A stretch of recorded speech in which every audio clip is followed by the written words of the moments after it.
Where do I want to go? It is not possible to run a course aright when the goal itself has not been rightly placed. Francis Bacon.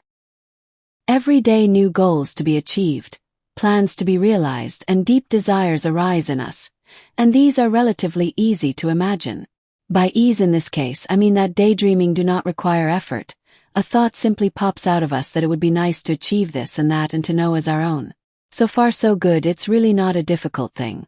Who hasn't already imagined that how good it would be to lose 20 pounds next year or to know fluent in a foreign language? We all used to daydream all the time, which I think is a very useful and good thing. The only problem is that many people stop here and for some reason do not go any further. Either they see the path leading to their goal as too difficult, or they simply don't really want it. The next level would be when the dream is accompanied by real will and determination, when on the one hand we realize that if we really wanted to, we would achieve this goal. At that time, we start to deal more seriously with the idea that we should actually carry out what we dreamed about before.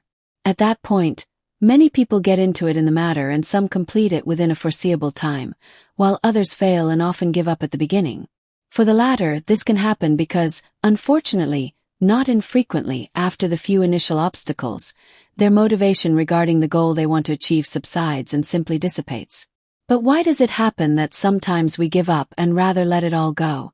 Many factors can contribute to the fact that we do not complete something.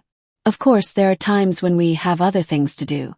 We don't have time to focus on achieving our goal, other more important things enter our lives, or we simply change our minds. Anything can happen. It is not important to list all the reasons why we fail to carry out our plan. I would primarily analyze a factor that can greatly contribute to failure, and which is often left out of the process in the initial period.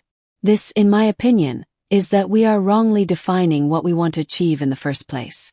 We define it incorrectly on the one hand because we often set ourselves too unrealistic, in other words too difficult a goal. If we have, let's say, 100 pounds of excess weight, then don't set the goal of losing 100 pounds within a year, but rather say that we will lose 5 by 20 pounds within a year and a half.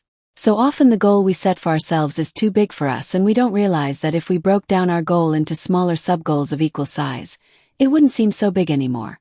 Of course, the ultimate goal is still to lose 100 pounds and reach the ideal body weight, but it can help a lot if we can be happy with the small partial results during the process and not look at the fact that I have already lost 40 pounds, but there are still 60 to go and how far we have to go until we reach our goal, but the set date is already close.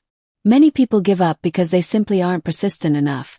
They don't have a feeling of success, which is because they don't set sub-goals that they could achieve more easily. The other thing that makes people give up is that they don't think through why they want to own that something, goal, achievement, development, or whatever. I know it sounds funny, and now you say, of course I know why I want to achieve my goal, so I started it all with a desire. I imagined with my mind's eye that I would achieve the concrete thing and that gave me the impetus to start working. Yes, but superficial, shallow, and not crystal clear explanations of why are unfortunately not enough in many cases. Just think about how you will stand up for the realization of your goals when the first problems rear their heads. When do you think you will succeed? When you only dimly know why you want what you want, or if you know concretely, when you see it crystal clear in front of you and you believe with rock-solid conviction that you can achieve it? I think you already know the answer. Why do I want to get there? The major reason for setting goals is to compel you to become the person it takes to achieve them. Jim Rohn. Let's look at it in a little more detail. Having only a vague idea of why you want to achieve something is not very good. We must know exactly why we want something in life or why we don't want it. Otherwise, only stray ideas and desires will circulate in us, but we do not know why we are actually doing it what we do. The biggest problem with this is that if we do not define in advance why we want to achieve something in life, it is much easier to give up after the first difficulties than if we clearly know why we want to achieve that something. Maybe that's why there are so many graduates these days who can't get a job, because they started school and getting their diploma without a clear and precise plan of what they wanted to do with the paper they got.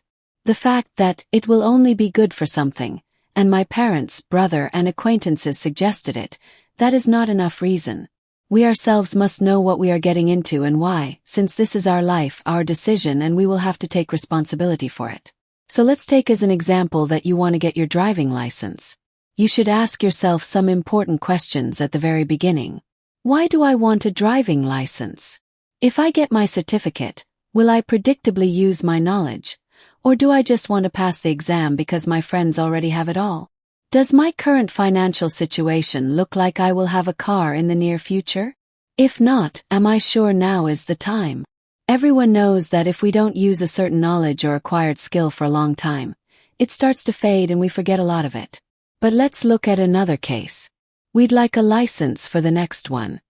In terms of transportation, it would be better because I'm really fed up with the many people on the subway and the tram.